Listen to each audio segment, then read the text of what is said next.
Hi there, if you're a Dodge Hornet owner, you may have noticed that the oil change light started appearing on your dashboard. Don't worry, in this guide, we will show you how to reset it. Oil change light is an essential feature that helps you keep track of your vehicle's oil change schedule.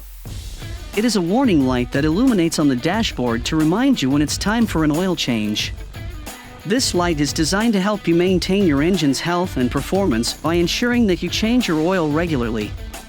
So, let's get started. Step 1. Turn your car to the run position.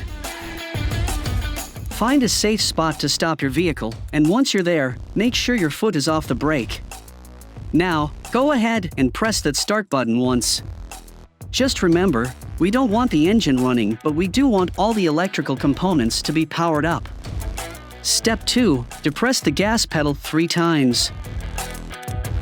Now put your foot on the accelerator pedal and slowly press it all the way down to the floor 3 times and try to do this within a span of 10 seconds. Step 3. Restart the car. Finally, turn the ignition off and start the engine to verify the indicator has been reset. If the indicator message still illuminates when you start the car, the oil change indicator system did not reset, and you will need to repeat this procedure. And that's it, you've successfully reset the oil change light on your Dodge Hornet. Remember to change your oil at the recommended intervals to keep your vehicle running smoothly.